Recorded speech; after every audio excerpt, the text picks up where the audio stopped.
Ghouls in Fallout 4 are on a whole different level than the previous titles, being much faster and stronger than their predecessors. So how would the game play out if I filled the whole game with tons of them? That's what I'll be trying to see today. Can you beat Fallout 4 during a zombie apocalypse? There's no rules for this one because later in the video I have to use some tricks Daddy Howard may not like. But without further ado, let's get into the video. For once while starting these runs, I used a save file leaving the vault to save time and set my stats. I dropped strength and charisma to 1 and focused on maxing endurance for health and trying to equally distribute everything else. This gave me the most amount of health but also gave me the most amount of options when it came for perks down the track. Then I made a perfectly normal guy and began the run. I met up with Dogmeat at Red Rocket to test something out. This mod had the ability to kill off essential NPCs, so I wanted to try this out. Dogmeat is pretty important though, surely this won't come back to bite me later on. Concord was already overrun by the time I showed up, and sure as shit, Dogmeat went flying across the floor, but at least I could take his meat with me, so he was always there by my side. Zombies seemed like they followed the same rules as in the New Vegas run. They took reduced body damage and a headshot was an insta-kill. Thankfully, aiming in Fallout 4 is a lot easier than in New Vegas, so we'll see how much that actually helps out. The raiders out in front of the Museum of Freedom had already been dealt with when I had arrived, and much like in New Vegas, zombies couldn't enter into important key locations, so the museum itself went by like any normal playthrough. I met with Garvey and the rest of the sacrificial lambs, Minutemen, and went topside to not use a suit of power armor and watch the zombies deal with the Deathclaw and new raiders. But the roof was where I got to see just how crazy the zombie spawns would be for this run. Somehow there were 5 zombies waiting for me upstairs. Cornered and desperate, I died repeatedly due to almost no damage protection and the fact that these guys hit so hard at this stage. On one attempt, I finally got some distance between us and was able to take them out. But after dealing with the spawn campers on the roof, it didn't look like any more of the infected showed up to offer any distraction, so I had to go and clear out Concord the old-fashioned way. I told the Minutemen everything was safe and definitely nothing bad would happen to us as we walked to Sanctuary, and surprisingly, they took the gamble as they didn't have another choice. We got all the way to Red Rocket Garage before I began to miss the little flesh eaters, when all of a sudden I heard shots. I came to help any survivors and literally everyone but Mama Murphy and Preston were gone. The problem is I needed Sturgis for a potential ending, so I guess I'd have to reload and stay close to these guys so they could have a safe travel. Okay, attempt 2. With everyone shooting and my amazing aiming skills joining in, we all survived and could finally rest in Sanctuary. Jokes, we got jumped again and Marcy and June bit the dust. So close. Okay, but for real this time. Now the survivors were in Sanctuary and I went to get the quest with 10 Pines Bluff knocked out before moving on to the main game. I passed by some groups of ghouls, but nothing super crazy. The ghouls don't really react to my existence near them enough as they did in the New Vegas run. Those guys were damn near sharks on land, and these zombies were more like stoned high schoolers trying to figure out how to turn on an unplugged TV. 10 Pines Bluff was about as barren as it usually is, so I decided to go fetch these guys a welcoming party. Sadly for the settlers, the guest list didn't really give an example of how many people were coming, and with settlers tucked into a permanent sleep, I needed to get back to Preston to tell him the good news. Except I made the worst rookie mistake ever. I led the zombies all the way back to town. I thought that if I took out the ones that followed, I could turn in my quest, but that wasn't gonna happen. Garvey tried to draw the aggro onto him, but I got pushed back into town, separated from the one guy I wanted to see fight himself into legend status. Pushing past the zombies, I made it to him, only to die in the process. But on another attempt, I saw Preston get knocked down to not die. Then I took his place moments later. Well damn, if he can't die then I don't need to waste ammo and defend this place. Screw you guys, I'm going to Diamond City. On the way to the big city, I passed by the Drumlin Diner, who was having a dinner special of Sloppy Joes. I stopped by the Cambridge police station only to watch the Brotherhood get absolutely destroyed. Poor Dan's never stood a chance. But I was able to pick up the key to the station and get some new gear in the process. When I made it into the outskirts of Diamond City, I just knew I was heading for trouble. The Diamond City security were up to their throats in zombies and super mutants, but Cricket was also here for some reason. But as much as I tried to assist, it was only a matter of time before the guards were turned into snacks for the Horde, along with me most of the time. The one time I did manage to make it out alive, it was clear that the zombies weren't going to stop until they made it to Diamond City itself. All the automatic turrets were firing, all the guards joined in to help, and Piper was even useful for once. The streets were littered with the aftermath of the battle. If this was only the front gate of Diamond City, I couldn't wait for the fights at Bunker Hill. After restocking at Diamond City, I made it to the Triggerman hideout. I watched as Swan was given a hard time by the Horde, but when they began to swarm me, I knew it was time to leave. Besides watching some poor lost guy walk into a wall, the Triggermen went about how you'd expect them to. Nothing too much to report here. I freed Nick, we shot up the place, and then I helped Skinny Malone burn some calories. All was going pretty well, and now all Nick and I had to do was make it back to Diamond City.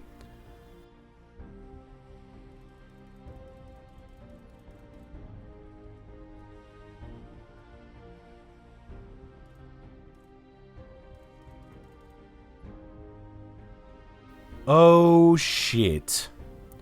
So now I was in between a rock and a hard place. Nick could only take 2 hits before dying, and there were way too many zombies to deal with. The only thing I could hope for was clearing a hole for us to run past, but Nick was determined to die where he stood. I tried a submachine gun. I even tried using a performance enhancing, totally legal and shouldn't be kicked out of a professional sport time infused inhaler, but even when making Neo from the Matrix look slow, I could not save Nick from his date with manga readers telling us we weren't true fans by only watching anime. I couldn't save him, so I reloaded an older save. It was time for a different approach. Back outside of Diamond City, I found Cricket and the plan presented itself. Why not use the spray and pray, a submachine gun that had explosions attached to every shot? Surely that would help. Only issue is, with 1 charisma, this thing was way out of my reach, so I would need to go gather some caps first. Nothing super crazy happened in the hour it took to gain those caps. I fought off zombies at a fort with tons of explosions, died while waiting for Cricket. Danny backed me up another time, and honestly he was doing a great job being the only security Diamond City had left outside. But as with all good things in a zombie apocalypse, eventually someone is going to end your kill streak, and Danny died 1 kill off of a tactical nuke. But next I made some great mentats and found Cricket. Now I had my spray and pray and could go save Nick. With my weapon of mass destruction acquired, I ran through the Triggermen, saved Nick, and turned Skinny Malone into an unhealthy spaghetti. Nick and I went topside, and there were almost no zombies in sight. Just my luck. So I talked with Nick and agreed to meet him back in town.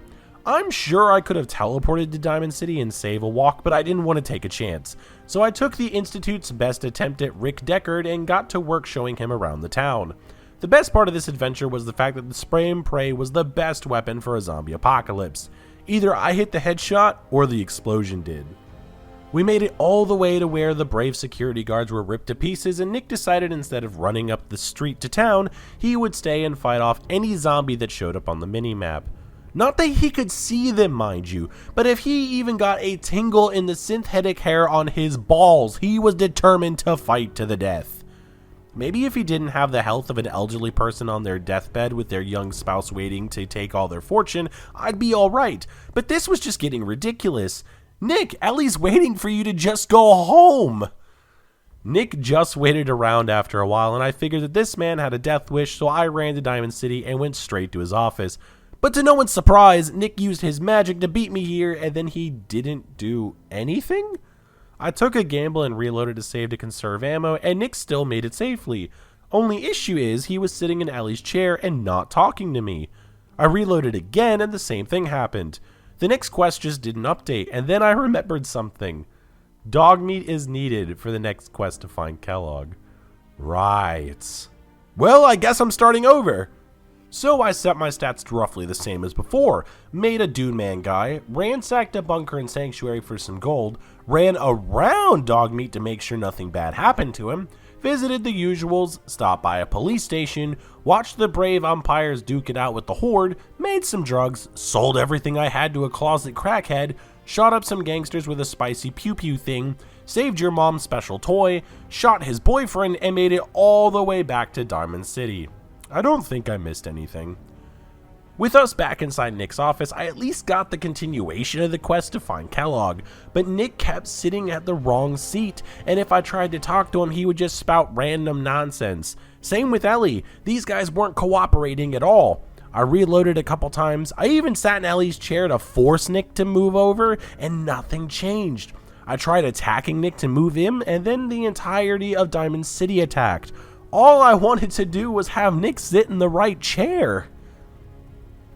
New plan. I reloaded a save back in Vault 114 and went back to Diamond City and sat in Ellie's chair before Nick and Ellie finished speaking.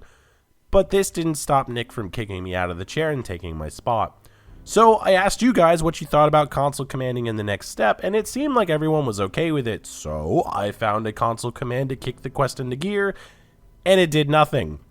I turned all my mods off to see if they were causing this issue, and still nothing changed. This is what happens when you have a game that relies on so many essential steps to complete it. If one messes up, you're soft locked for the rest of the playthrough. Thankfully, this is a Bethesda game and there are ways around this. I ran all the way to Fort Hagen. This would be crucial to my workaround as it's the place I actually have to be. Next, I traveled to Concord and did some super sweet parkour and nabbed the suit of power armor. With both pieces in hand, I started spinning by the door where you leave Kellogg's fight. What I was trying to do was get out of the power armor at the right time to clip through the door, and with enough attempts, I managed to pull it off. But this was only the first of 2 wall breaches I'd have to do to get back on track. Also, for anyone who wants to do the Brotherhood quests early, if you breach through this door and use the terminal on the other side to open it, this is what actually spawns the magic sky blimp. After the second wall breach, I was officially in Fort Hagen on the lower level, bypassing the blocked off elevator and only a couple of feet away from Kellogg. I had a good feeling about this as Kellogg was still trying to taunt me as I chewed through his synths, and when it came time for the final showdown, the quest reunions popped up. I was officially back on track to beat the game. So then it was business as usual as I dosed up on magic inhalers and then stole Kellogg's brain. Nick and Piper in Diamond City were also playing along and letting me continue. So we stopped by Dr. Amari, rifled through Kellogg's memories, and now I needed to go find Shrek in the glowing sea. On my way to Shrek's swamp, I passed by the local Alpha Deathclaw and let the Horde have its way with it. Only issue is, neither the Deathclaw or the zombies were actually making any ground, so I left them to finish their struggle. The glowing sea wasn't really all that special as I spent most of the time running, but the children of Adam seemed to be struggling with their new neighbors. I don't think gamma weapons are actually going to do much against these guys. Finally at Shrek, he told me of the super scary coursers surrounded by the super scary gunners. And since YouTube age restricted my New Vegas zombie video for being too scary to young viewers, I'm just going to put up some cute photos for you guys while I sort this part out. I wouldn't want you guys to see what happens when you combine a spray and pray in tight spaces.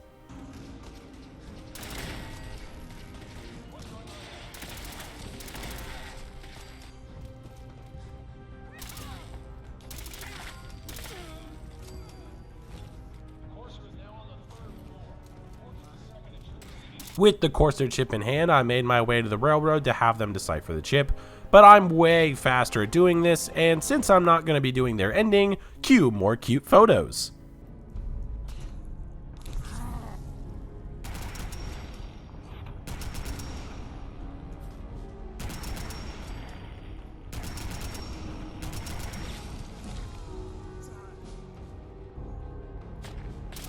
With Shrek satisfied at my expertise with an explosive machine gun, it was time to build the teleporter, right after I tucked in the settlers at 10 Pines Bluff. Because of all the fast traveling, the horde of zombies didn't actually seem to spawn, which gave me plenty of time to build the teleporter and then listen to Sturgis talk about scientific sciencey science.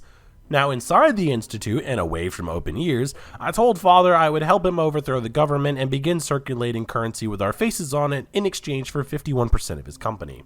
Father agreed, and my first task working for my son who wanted to be called Father was to meet his scientists, who, besides the guy who makes the synthetic gorillas, didn't seem like they really wanted to talk to me. With the meet and greet out of the way, it was time to hunt down my first runaway synth, and to do that, I met up with a Corsair to aid me. But I don't think he's gonna help. Zombies had already overthrown the flotilla as I ascended towards my target, which is great because that meant I didn't have to deal with the raider with the fat man. However, when I did make it to the top, zombies literally spawned in front of me, killing my target and his bodyguards, all without me having to do anything but deal with the aftermath. What a piece of cake. Father was pleased and immediately sent me out to Bunker Hill to recover 4 more synths, but Bunker Hill was kind of a mess. Zombies were either attacking anyone they could or standing stationary. I think this has to do with the fact that instead of like in the New Vegas run, the zombies were spawned into fixed areas instead of just running around the player. Spawning around the player gave that sense of overwhelming numbers and never feeling like you were outrunning the horde, but here, sometimes all the enemies spawned in at the same time, and I think it broke their AI in some of these fights. I made it to the synths in the basement and told them they were all on the naughty list, but I was able to meet up with Father on the roof of the CIT ruins and tell him, "Oh, for fuck's sakes!" Okay, I ran up to the roof and immediately swapped guns to deal with the zombies. I have no idea why the zombies couldn't kill Father, but then again, this mod seems to pick favorites.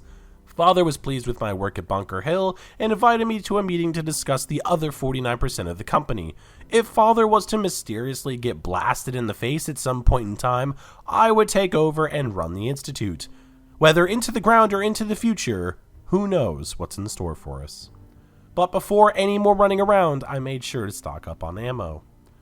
With my ammo reserves topped up, I went to secure a super battery from the Brotherhood, but this is nothing like the Steel Sword run, and the Spray and Pray does just as good a job when it comes to unaliving Brotherhood members. Grabbing the battery went off without a hitch, and cleaning up the robot guards and lobby party crashers went smoothly. Now I had to go rescue a scientist who was trapped in the closet.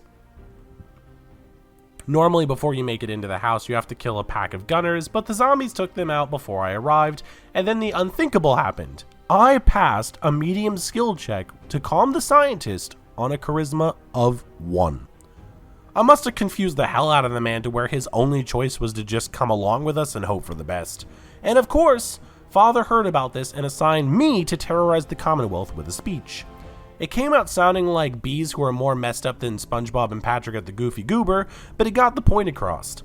I went to Diamond City to set up the transmission and Travis just kinda watched me. I wonder if you do the quest to build up his confidence if he tries to stop you or something. Now that all of the little things were sorted away, I met up with the real homies, powered up the battery, and listened to Sciencey Science. Now it was time for the final missions. I met back up with Father, who told me to take out the railroad, but, joke's on him, I already did it. You may not have seen it, but trust me, it actually happened. So for the final mission, it was time to take out the Brotherhood of Steel once and for all. I met up with Dr. Lee to go over the plans, but then the camera went on a walk into space and the scientist I was actually supposed to speak with was nowhere to be found. I don't think it's because she's dead, but I had no idea what could have caused this. I sat in a chair and thought about this for a really long time, then tried talking again. Nothing. So I quick loaded and still nothing. However, when I tried to talk to her again, a prompt for dialogue came up. What the hell was going on? Turns out the person I was supposed to be talking to must have gone on a little stroll and was only now just coming back into the room. In the words of the wise Daddy Howard, it just works. But this small mess up was nothing compared to what happened next. The assault on the Boston airport began and everything was going pretty normal. I mean, as normal as it gets when you throw zombies into the mix. But I blew up all the shield generators and made it to the hijacking of Liberty Prime. Except the synth in charge of the hijacking didn't move. I killed it to spawn another one and the same problem happened. I tried to push it and it was stuck. To make matters worse, the Brotherhood on the ground had stopped spawning. I think between the zombies, the Brotherhood, and the synths all trying to spawn in the same location, the game just kind of figured it was safe if no one joined in. However, this fix was a bit easier to resolve. All I had to do was teleport to the Institute and back to the airport. This triggered the synth virus to move and the mission to continue. Then it was all in a day's work as I guarded the synth, allowing it to take over the biggest communist deterrence ever created by man. But even though this was mission complete, I wasn't safe yet. I was frozen while I watched the blimp blow up and zombies were already on the beach. Luckily, a synth and Corsair distracted the horde long enough for me to move away and get the hell out of there. Once I was safe, I teleported to Father and made sure he had his accidental blast to the face. securing the Institute for me, and beating Fallout 4 during a zombie apocalypse. Between this and Fallout New Vegas, I would actually say that the mod for New Vegas does a better job at making you feel surrounded by ghouls at any time, but if you want to try this mod out for yourself and then compare them, I'll link it in the description below. If you liked what you saw, please consider subscribing as it helps the channel out a ton. Plus, if you have a suggestion for a challenge run you'd like to see, let me know in the comments below. I play all sorts of games, so no challenge is off the table.